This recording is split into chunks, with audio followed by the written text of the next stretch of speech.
At 16, I got arrested for being too protective of my sister. Now I'm the only parent she knows. Hi, I'm Nate, 24, and the year I turned 16, I got arrested after my stepdad accused me of molesting my baby sister.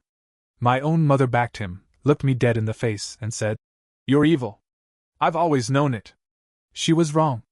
And now she's crying outside my apartment every other Thursday, begging to see the daughter I raised without her. When people ask why I don't talk to my mom anymore, I just say, "She chose him." That usually ends the conversation. But the truth? She didn't just choose him, she sold us both to keep him. Me and my little sister, Layla. My dad died when I was 14. Heart attack. 41 years old. One second he was helping me with algebra, next second, he's on the floor gasping like a fish. We called 911, I did CPR, paramedics did everything else. But he was gone before they even loaded him up. Mom crumbled. Just straight up fell apart. The kind of falling apart where you stop cooking, stop cleaning, stop caring if your teenage son eats, or if your house smells like an ashtray and broken promises. She started with wine. Then pills. Then this guy named Terry? Terry was the kind of man you can smell before you see. Beer breath, cheap cologne, and ego. He came over the first time with a 6-pack and a bag of Funyuns. Stayed 3 nights. Moved in a week later. I was 15. 3 months later, Mom was pregnant. I knew before she did. She was sleeping 14 hours a day and couldn't keep down her pills. Layla was born 5 weeks premature, probably because Mom was still partying during her second trimester. She didn't even stop when she found out. Told me. The stress of parenting meant she needed to self-soothe. So I stepped up. I was 16, working weekends at the grocery store, changing diapers at night, making bottles from YouTube videos, and learning to recognize when Layla's cries meant hungry versus in pain. I forged Mom's signature for daycare and pediatrician forms. Lied to child services during random visits. Hid the bruises from Terry's temper when he got drunk and called me names he couldn't spell sober. I became her parent before she could speak. And when I tried to protect her from him, he flipped the script. Walked into a police station with this phony heartbreak look and said he caught me doing things to Layla. Told them I'd been too protective and too involved. He knew exactly what to say to sound concerned. The cops came to school. Pulled me out of AP history like I was some kind of monster. Handcuffed me in front of everyone. I didn't cry. I didn't scream. I just asked one thing. "Where's Layla?" The officer didn't answer. My mom didn't show up for the interview. She sent a voicemail. Said she always knew I was sick. That she was sorry she hadn't seen it sooner. That I wasn't welcome home. I spent 3 nights in juvie. No charges. No case. Because guess what? There was no evidence. None. Not even a suspicion in Layla's medical records, because I protected her from the moment she was born. The CPS worker saw through it. Told the detective, "This smells like a setup." I got released to my aunt. Moved in with her in a different city. Got a part-time job and started saving. Got therapy, got my GED, and built a case. And when I turned 18, I sued for full custody. Guess who showed up in court? Not Terry. He'd been arrested 6 months earlier for aggravated assault on a gas station clerk. No, it was my mom. In pearls and mascara and shaking hands, acting like she was the victim. "I made a mistake," she said. "I was manipulated. I didn't know." I showed the court my binder. Photos. Texts. Doctor's notes. Sworn affidavits from teachers. Babysitters. Even Layla's preschool teacher who said, "Nate's basically her dad." The judge didn't even blink. Gave me full guardianship. I've been Layla's legal parent for 5 years now. She calls me Dad. The day I brought Layla home for good, she was 3, and she didn't understand any of it. She just walked into our little apartment with a dinosaur backpack and a juice box and asked, "Where's my room?" I'd spent the whole week prepping. IKEA twin bed, purple sheets with cartoon clouds, glow-in-the-dark stars on the ceiling. I found a second-hand dresser and painted it lavender. Labeled each drawer with tiny picture tags so she could learn what pajamas and socks meant without asking. She looked around, climbed on the bed, bounced twice, and said, "I like this." I stood in the doorway and nodded like a normal person, but my throat was burning. I was 19. Still working grocery shifts and night school, with no savings, no backup, no family besides a half-sober aunt who gave me 6 months before. The state takes her back. I didn't care. Layla was home. The first few weeks were brutal. Nightmares, tantrums, regression. She'd wake up crying and call out, "Mommy!" And when I walked in, she'd look confused like she didn't know which story to believe. Some nights she refused to eat unless she saw me take a bite first, like she was waiting for the poison to hit me. One night she had a meltdown so intense she threw a plastic chair at the wall and screamed until she threw up. I sat on the kitchen floor holding her while she sobbed in my lap, and all I could think was, "You deserve better." We both did. I got a second job stocking shelves at Target overnight. Slept in 4-hour chunks, and lived on energy drinks and boxed mac and cheese. My grades slipped. I missed the final exam because Layla had a 103-degree fever and I couldn't leave her. My professor said, "That's not an excuse." And I said, "That's a 3-year-old. I didn't date. Didn't go out. Didn't do anything that didn't revolve around keeping the lights on and Layla out of the system. The only time I had to myself was 15 minutes on the bus between jobs. I'd listened to old voicemails from my dad, the ones I had saved in the cloud from before he died. He once told me, "Being a man isn't about what you earn. It's about what you hold together when everything else falls apart."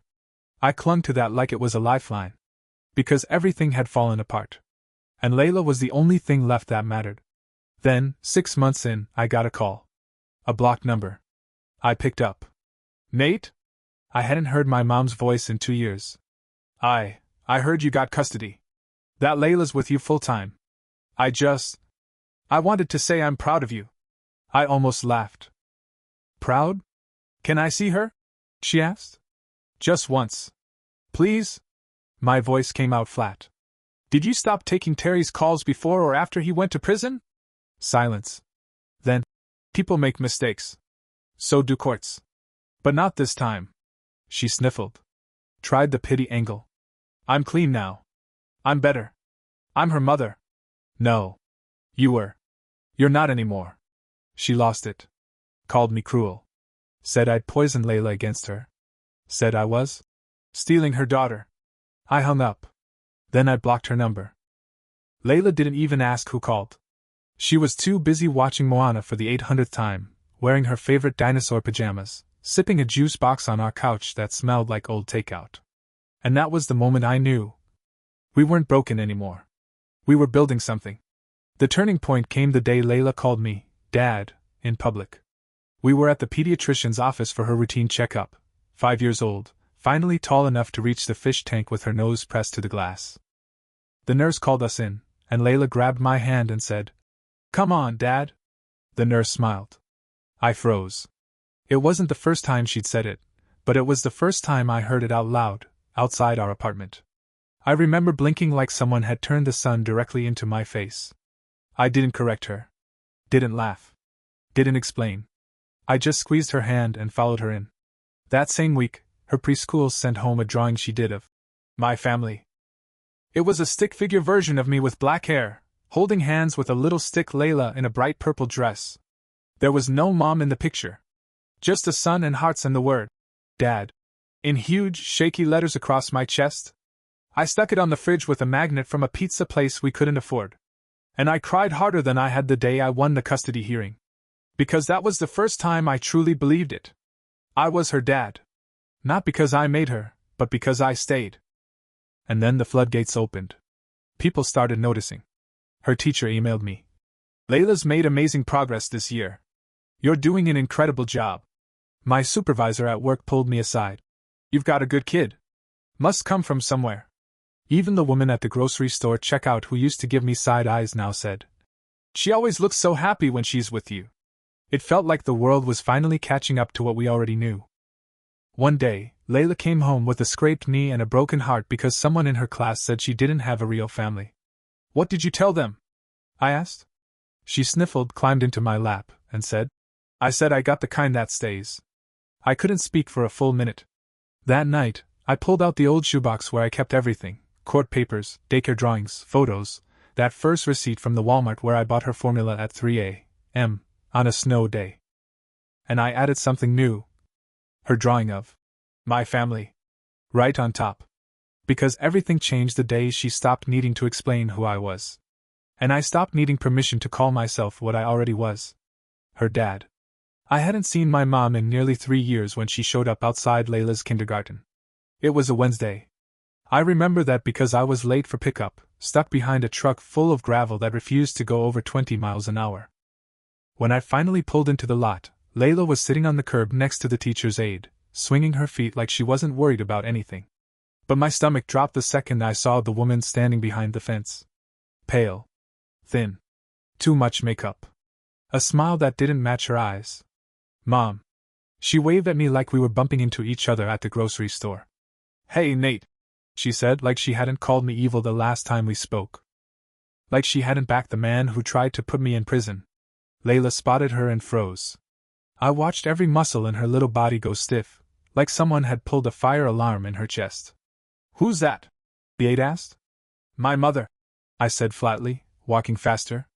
She's not on the approved pickup list. Layla backed up toward me. Her fingers found mine like they were magnetized. I don't want to talk to her. Mom was already stepping closer. Can't we just, look, I'm clean now. I'm in a program. I just want to see my granddaughter. I stood between them. She's not your granddaughter. Not anymore. Her voice sharpened. She's mine. You can't keep her from me. Watch me. The teacher's aide pulled Layla back inside. Smart. She knew tension when she saw it. You think this makes you a hero? Mom hissed. You've brainwashed her. I almost laughed. She's 6. She doesn't need brainwashing to remember who tucked her in every night, and who didn't. I was sick. No. You were selfish. There's a difference. Then came the tears.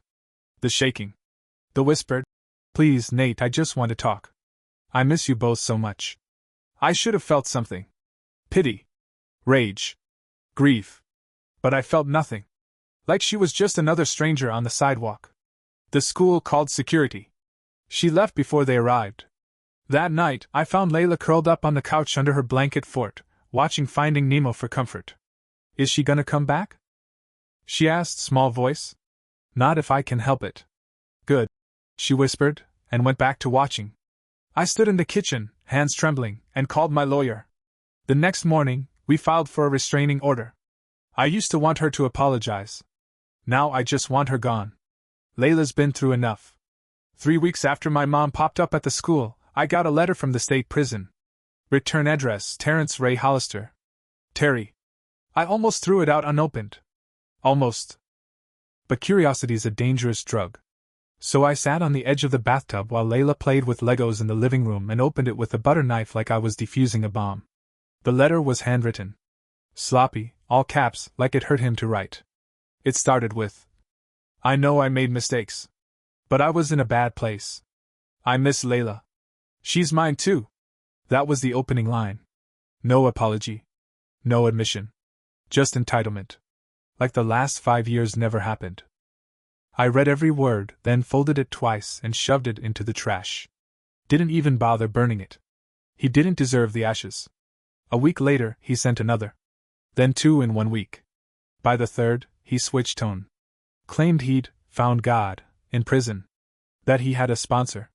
That Jesus forgives everyone, even people like me. He didn't name what he did. Didn't say the word molestation. Just circled it with euphemisms like troubled behavior and complicated past. I didn't respond. Ever.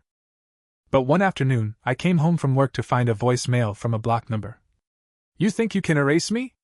I'm still her father. And I'll get out one day. I stood in my kitchen, clutching the phone so hard my knuckles went white. Layla was in her room singing the Bluey theme song off-key, and all I could hear was that threat, humming like a landmine under my floorboards. I filed the report. I sent copies of the letters to my lawyer. I added security cameras to our apartment, one pointing at the front door and one in the hallway. And I sat Layla down the next night and said, if a man ever talks to you outside school and says he knows me, or says he's your family, you run. You scream. You tell a grown-up right away. She blinked. Like stranger danger? Exactly, I said. Even if they say they're not a stranger. She thought for a second. Then asked, was he the one who made Mommy bad? My stomach dropped. What? Layla looked at me, all big eyes and quiet wisdom. I remember him. I don't like him. He smelled like garbage and he yelled a lot. I wrapped her in a hug so tight she squeaked. You're safe now. He's not coming back. Good, she said. Can we have pancakes tomorrow? And just like that, she was 6 again. Safe in her world of syrup and cartoons. But I didn't sleep that night. Because monsters don't always stay in their cages. And this one had my name in his mouth. I walked into the courthouse with a folder labeled Hollister, permanent termination request, and a jaw so tight it hurt to chew for 3 days. My lawyer met me on the steps, already flipping through copies of the letters Terry had sent. We've got enough for a permanent no-contact order, she said. Possibly even to terminate his parental rights, retroactively. Do it, I said. I want him legally erased. She blinked. You sure? That's heavy. No, what's heavy is my daughter having to grow up knowing he exists. She didn't ask again. The hearing was 2 weeks later. Layla stayed home with a sitter. I wore a shirt with buttons and tried to keep my hands from shaking while I sat across from a state-appointed lawyer representing the idea that a man who called me a psycho manipulator, in all caps, still deserved rights as a father. Terry didn't show. Just a statement. Some handwritten letter full of spiritual garbage about second chances and rebuilding trust. The judge skimmed it. Didn't look impressed. Then my lawyer stood up and went full scorched earth. Exhibit A documented history of abuse, both verbal and physical, toward me, age 16. Exhibit B, police reports from the false molestation accusation and the psychological trauma it caused. Exhibit C, 3 letters from Terry, mailed from prison, calling Layla mine, and threatening legal retaliation if I didn't let him see her. Exhibit D, the restraining order we had to get after those threats. Exhibit E, a recorded voicemail, played in court, with him growling, I'm still her father. You can't take that away. The judge finally looked up. Why do you want to terminate his rights? I stood. My voice didn't shake. Because she deserves to grow up without a shadow over her life. Without looking over her shoulder. Without worrying that the man who almost destroyed both of us can walk back in and claim anything. She calls me Dad. Not because I told her to. But because I earned it. Day after day, bottle after bottle, night after nightmare. Silence. Then the judge nodded, slow and deliberate. Petition granted. Full termination of parental rights for Terrence Hollister, effective immediately. No future contact allowed.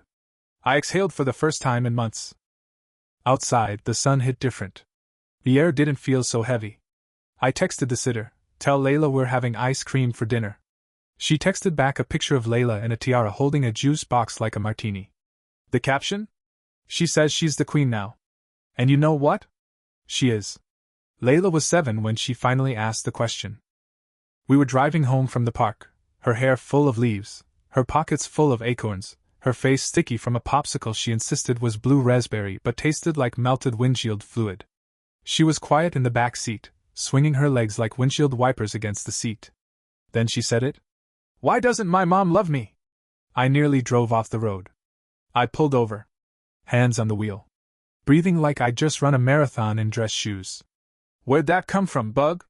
She shrugged. Everyone else has a mom. Even Harper, and her mom lives in Ohio. Mine just disappeared. I turned around slowly. Her eyes met mine in the rearview, and I saw it, that flicker of something too heavy for a 7-year-old to carry.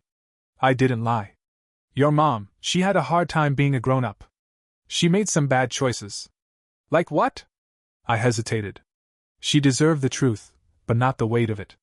Not yet. She didn't know how to be safe. And she didn't know how to keep you safe. So I had to step in. Layla was quiet again. Staring at her shoes now. One of them had a hole in the toe. Did I do something wrong? No. I said it so fast and so hard my voice cracked. No, Layla. You didn't do anything wrong. She was the one who wasn't ready to be a mom. That's not your fault. That's never your fault. She sniffled once. Wiped her nose on her sleeve. You're my real parent anyway. That hit me like a punch in the chest. I blinked fast and swallowed even faster. Thanks, Bug. She leaned back in her seat and said, Can we get waffles before we go home? Waffles? It's 6:30 at night. I know, she said. But I'm feeling breakfasty. We got waffles. Extra syrup. Chocolate chips. Whipped cream. She danced to the jukebox while we waited for the check. That night, after she fell asleep, I sat on the couch and pulled out the manila envelope I hadn't touched in 2 years. Her baby photos. Hospital bracelet. Birth certificate. One old picture of my mom holding her, blurry and distant. I stared at it for a long time. Then I tore it in half. She didn't get to take up space here anymore. Layla wasn't missing a mother. She was being raised by someone who chose her. Every single day. It was a Saturday morning, calm, lazy, cereal stuck to the counter kind of morning. Layla was on the rug in her pajamas, building an aggressively crooked Lego castle. I was half asleep on the couch, sipping lukewarm coffee, when there was a knock at the door. Not a polite knock. Not the Amazon forgot to ring the bell kind of knock. A hard, deliberate, courtroom knows you live here kind of knock. I opened it with my heart already climbing up my throat. It was a woman. Mid-50s. Blazer too warm for the weather. Clipboard in one hand, badge in the other. Mr. Carter? Yes? My name is Dana Holbrook. I'm with CPS, Child Protective Services. My stomach turned into concrete. My first thought? No. No. Not again. Not after everything. Not after I'd finally built this life from the rubble. I need to ask you a few questions, she said. We received a call regarding your daughter's well-being. From who? I'm not at liberty to say. But I already knew. I let her in. Sat her on the couch. Layla looked up from her Lego tower, eyebrows furrowed. Who's that? This is Ms. Dana. She's just here to ask a few questions, okay, bug? Layla nodded slowly, eyes flicking back and forth between us like she knew something was off. I sent her to her room with the iPad and a bag of goldfish. Then Dana started her script. We received an anonymous call alleging neglect and inappropriate conduct. The caller said the child was being raised in an unstable, inappropriate environment by someone who was not mentally fit to be a guardian. My jaw clenched so hard I thought I'd break a molar. Was the caller a woman? I can't disclose that. My mother. Had to be. It was her last move. She couldn't reach Layla through tears or guilt or threats, so she went full nuclear. I handed Dana a folder. My usual one. Labeled just in case. Inside. Layla's school records. Pediatrician visit history. My work schedule, income statements. Character letters from her teacher and our landlord. The custody ruling, permanent termination of parental rights. The restraining order. Dana flipped through it slowly. Her eyebrows went up at the restraining order. Then she looked at the framed photo on the wall, me and Layla at the Science Museum, both grinning like idiots in front of a giant T-Rex. Can I speak to her alone for a moment? Of course. I stood outside the door, every muscle in my body tight enough to snap. 10 minutes passed. Then 15. Then Dana came out. She told me she has 2 toothbrushes, one here and one in her overnight bag for when you have work late. She said you make her waffles on sad days. That her favorite thing is when you sing to her at night even though you can't carry a tune. Dana smiled. Mr. Carter, I'm closing the report. Immediately. I exhaled so hard I nearly fell over. I'm sorry to bother you, she added. But it's obvious you're doing a remarkable job. I walked her out. Locked the door. Sat down on the floor, head in my hands. Layla came out a minute later. Am I in trouble? No, bug. Not even close. She sat beside me and leaned her head on my shoulder. Can we watch Zootopia again? Only if you promise not to quote the sloth scene for the next 48 hours.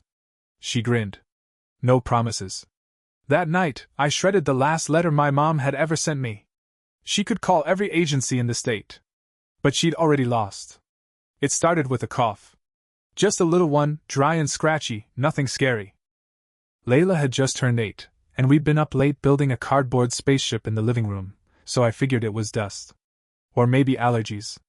She even joked about it. I sound like a tiny dinosaur, she said, rasping. Roar. But by morning she was pale. Feverish. Breathing fast.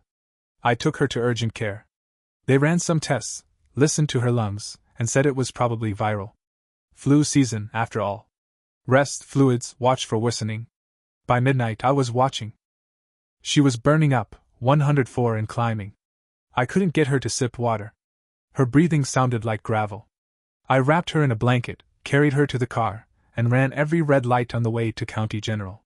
We spent 6 hours in the ER, under flickering lights and the smell of antiseptic and fear. Chest X-ray. Blood tests. Oxygen mask. When the doctor came in with a frown too calm for comfort, I knew. Pneumonia. She's not getting enough oxygen on her own. We're admitting her. I nodded like a soldier taking orders, but inside I was unraveling. I sat beside her hospital bed for 3 days. Slept in a chair. Ate graham crackers and applesauce from the nurse's stash. Didn't leave to shower. Barely left to pee. Every time she opened her eyes and said, "Dad?" I answered even if it was 3 a.m. And when she cried from the 4-needle, I held her tiny, shaking hand and whispered, "I know, Bug. I know. But you're safe." The worst moment came when her oxygen dipped low enough they almost moved her to the pediatric ICU. I stood in the hallway, head against the cold wall, praying to a God I wasn't even sure I believed in. "If you take her, I won't survive it," I whispered. "I won't. Don't let me lose her. Please." I didn't even care how desperate I sounded. Layla wasn't just my sister. She wasn't just my legal responsibility. She was my entire goddamn world. By day 5, the antibiotics started working. She sat up. Smiled. Asked for mac and cheese. The nurse brought her pudding and called her a warrior. I wanted to hug every member of the medical staff. I think I did hug 2 of them. When we got home, I carried her inside, even though she was technically big enough to walk. "I miss my bed," she said, flopping onto her mattress like it was a royal throne. I stood in the doorway, clutching her backpack full of discharge papers, insurance forms, and 1,000 different warning signs I never wanted to see again. "You okay, Dad?" I blinked. "You just called me Dad." She grinned. "You are my dad. You just didn't grow me." I laughed. And cried. At the same time. That night she slept in my bed with her head on my arm and a nebulizer humming like a lullaby. I didn't sleep much. Just lay there, staring at the ceiling, whispering thank you to the universe for giving me one more day with the only person who's ever made me feel whole. And I realized something. Parenting isn't about birthday parties or Instagram smiles. It's about sitting in hospital chairs and praying your heart doesn't stop while your kid fights to breathe. It's about staying. Always. 3 months after Layla came home from the hospital, I stood in front of a judge with my tie on crooked and a folder so worn it looked like it had survived a war. Because it had. Layla held my hand the whole time. She wore a sparkly purple dress she picked herself. Said it made her look official. I wore the suit I bought for my high school graduation and never thought I'd wear again, because back then, I didn't think I'd make it to anything worth dressing up for. The judge was an older woman with silver hair and soft eyes, but a voice that didn't mess around. "You're petitioning to adopt your sister legally," she said, glancing through the file. "She's already under your guardianship. What's different now?" I cleared my throat. "Everything." The court clerk raised an eyebrow. I looked at Layla, then back at the bench. "I've been raising her since I was 16. Feeding her, putting her to bed, staying up when she's sick, showing up to school meetings, memorizing her pediatrician's extension, explaining long division even though I'd barely passed it myself. She's not my sister anymore. She's my daughter. And I want her to never have to doubt that again. Not on paper, not in public, not even in her own head." The judge nodded slowly, like she'd been waiting years to hear me say it. She asked Layla to approach. Bent down and asked, "Sweetheart, is this what you want too?" Layla didn't even hesitate. "Yes. Can I tell you something?" "Of course." Layla leaned in and whispered something. The judge smiled. "Well, I think that settles it." She banged her gavel. "Petition granted. Congratulations, Dad." I broke. Right there in the courtroom. Dropped to my knees, Layla in my arms, both of us crying into each other's shoulders while strangers clapped. The court gave us a new birth certificate a month later. It lists me as her father. Full name, signature, the whole deal. I framed it. Hung it right above her dresser next to the drawing she made when she was 5, the stick figure version of us holding hands under a smiling sun. The one she labeled me and Dad. A few weeks after the adoption, I got a letter in the mail. From my mother. Handwritten. Smeared ink. Smelled like lavender perfume and desperation. "I heard what you did," it said. "You've completely shut me out. She's still my daughter, Nathan. No matter what you tell her. You're not her real father. You're her brother. Don't twist things. I didn't respond. Didn't need to. Because the next time Layla filled out a family tree worksheet for school, she came to me holding a crayon. What's your middle name again, Dad? James. Okay, she said, writing it carefully in the box marked parent. Then she held up the paper. Just one parent listed. One name. One truth. Her family wasn't twisted. It had just been rebuilt. Brick by brick. Night by night. Breath by breath. And the quiet revenge? Was giving her the kind of love that didn't need proving. Just pancakes. And safety. And staying. Always staying. 3 weeks after the adoption was finalized, I got a message request on Facebook. No profile picture. No mutual friends. Just a name I hadn't heard in years. Kyle Hollister. Terry's brother. I clicked it. One sentence. Congrats on stealing what wasn't yours. I stared at the screen for a solid minute, then laughed out loud. Not because it was funny, because it was so pathetic. I didn't respond. Didn't block him either. Instead, I took a screenshot, forwarded it to my lawyer, and let her handle it. She was the kind of woman who lived for cease and desist orders. But that message stuck with me. Because for so long, I did feel like I was stealing something. Stealing a childhood from chaos. Stealing a girl from a broken bloodline. Stealing a life from a system that never gave us a fair shot. But standing in our little kitchen later that night, watching Layla pour pancake mix into a bowl like she was preparing for a baking championship, I realized I hadn't stolen a thing. I built it. Brick by brick. With grocery store paychecks and overdue rent and sleep-deprived nights full of colic and preschool art projects and court dates. I didn't take her from them. I saved her from them. Layla looked up from the bowl, her nose dusted with flour. Dad, can I make my pancakes smiley face ones? You better. You're legally required to now. She giggled, and something soft settled in my chest. Not relief. Not pride. Peace. Later that week, her school held a family breakfast event. I showed up in a button-down shirt that didn't quite fit and a tie that definitely didn't match. Layla held my hand walking in. One of the other parents, some dad I didn't know, leaned over and said, Your wife couldn't make it. I shook my head. No wife. Just me. He gave me a weird look. Oh. You're her guardian? Layla turned, mouth full of muffin, and said it before I could answer. He's my dad. The real kind. And the guy just nodded quietly, like he understood he'd been put in his place by a third grader with jam on her chin. I didn't say anything else. Didn't have to.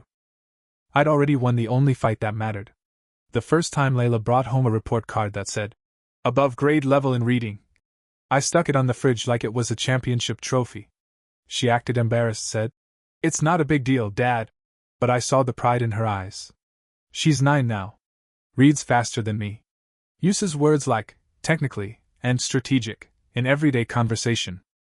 She writes stories in a spiral notebook with titles like, The Girl Who Taught Her Cat to Drive, and Secret Spy Sisters of Doom. One night, I came home from work late and found her asleep on the couch, notebook on her chest, pen still in her hand. She was wearing my hoodie, completely swallowed up in it. And I just stood there, staring at her, realizing. We made it. We survived. Every court hearing. Every doctor's appointment. Every time we had $14. 23 in the bank and a fridge full of ketchup and string cheese. We made it through the worst parts. And now? We were in the stretch of story no one ever writes about. The ordinary parts. School lunches and laundry days. Waffle Saturdays and Sunday cartoons. Homework battles and bedtime negotiations. Peace disguised as routine. The day after her birthday party, laser tag, for screaming girls, one shattered piñata, I got a card in the mail. Plain white envelope. No return address. I opened it carefully, expecting poison or guilt. Inside. Just a card with a watercolor flower on the front. No signature. Just 5 words, handwritten. She's better off with you. That was it. I showed it to no one. Just tore it in half and threw it in the trash. Didn't matter if it was from my mom, an aunt, or a ghost from our past. They were right. She was better off. Because she was home. And every single night when I kissed her forehead and turned out the light, she knew it. 2 weeks ago, I got an email from Layla's school. We're doing a family roots presentation. Students will be sharing where they come from, who they live with, and what makes their family special. My chest tightened instantly. Because Layla doesn't have a neat answer. There's no photo album full of grandparents and wedding portraits. No family crest, no Sunday dinners with cousins. Just me. We sat at the table that night eating cereal for dinner, because she insisted cereal tastes better when you're not supposed to be eating it, and I brought it up gently. Hey Bug, your teacher mentioned the family tree thing. Want help putting it together?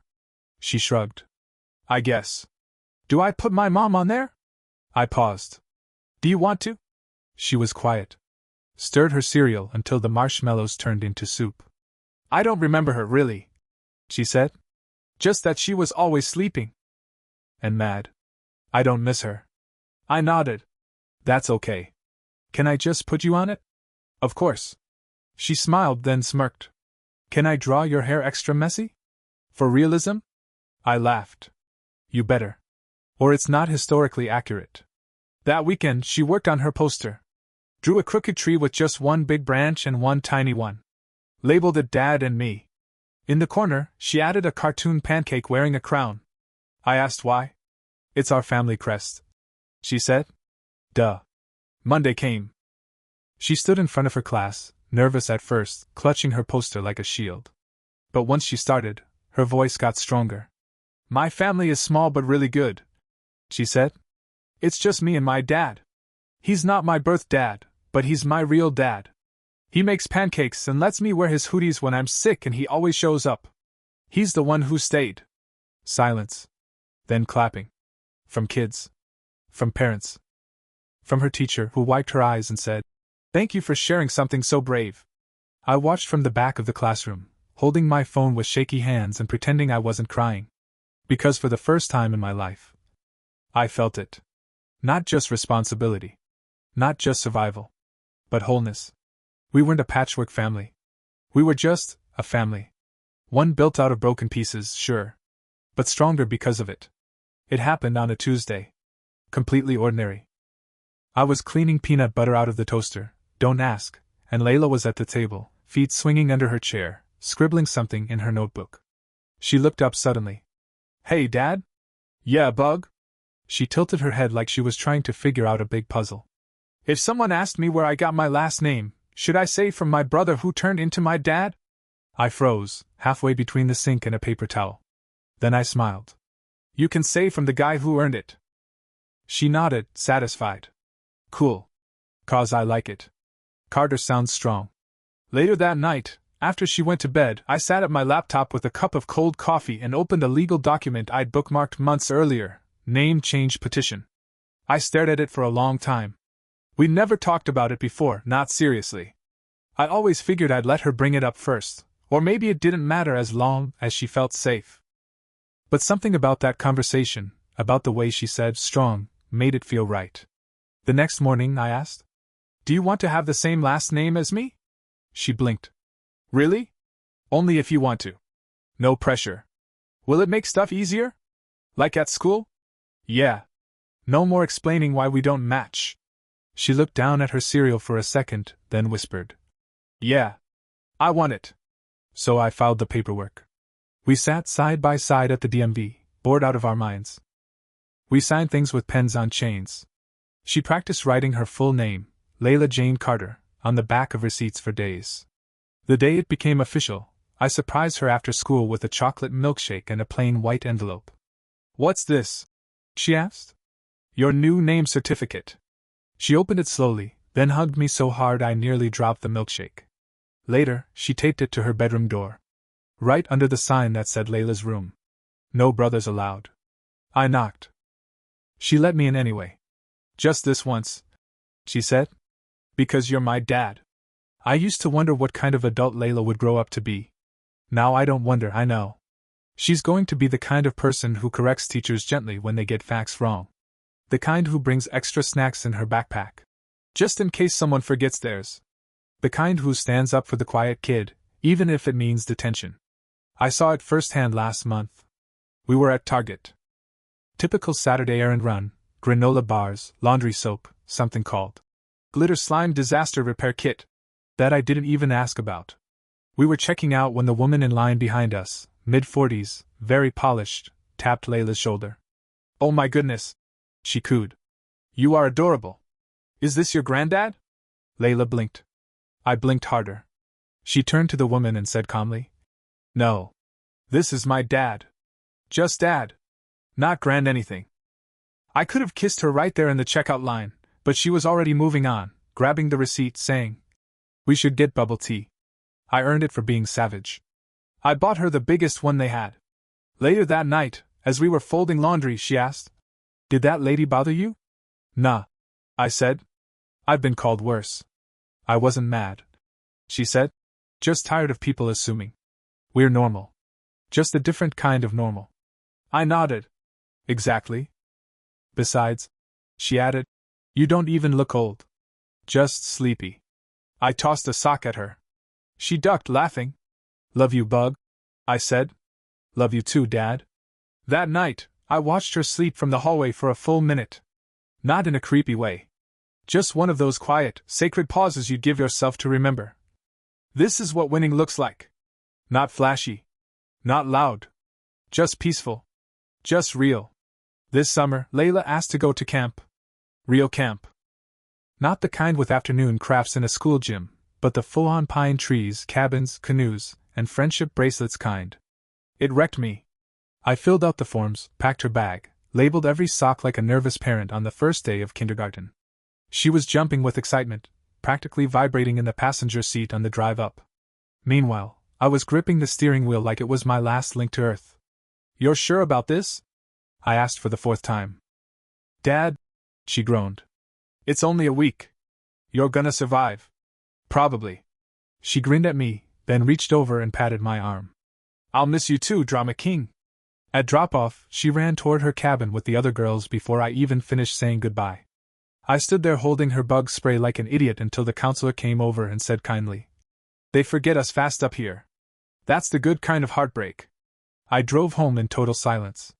No music. No audiobook. Just me, the empty back seat, and a whole lot of feelings I didn't know what to do with. That week felt like walking around with one arm missing. I kept checking my phone. No messages. No updates. I almost called the camp twice just to make sure she remembered her inhaler. I didn't. Barely. On day 6, I got a letter in the mail. Sloppy handwriting. Purple ink. "Dear Dad, I made 2 friends already. We named our canoe Gerald. I did the ropes course and didn't cry once. There's a girl here who brought a whole suitcase of glitter and it exploded. Her name is Amelia. She's great. I miss you a little. But I'm not scared. Just happy. I think that means you did a good job. Love, Layla Carter, the one with the awesome dad." I sat on the porch and reread that note about 7 times. She wasn't just surviving anymore. She was becoming her own person, funny, brave, curious. And safe enough to leave me for a week without fear. Because she knew I'd still be there when she came back. And that night, I slept better than I had in years. Not because she was home.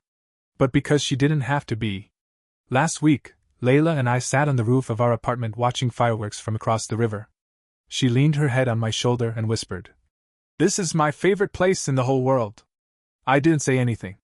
Just wrapped my arm around her and breathed it in. Because this is what we fought for. Not courts. Not custody. Not proving people wrong. Just this, quiet joy. A 9-year-old who feels safe enough to be still. People still ask how I did it, how I raised my sister after being thrown out, accused, abandoned. I tell them I didn't save her. She saved me. She gave my life purpose when everything else had fallen apart. And every night, when I tuck her in and hear her say, "Love you, Dad," I know the truth. They called me evil. They tried to erase me. They left. But I stayed. And that made all the difference. We're not a perfect family. We're just real. And real is enough.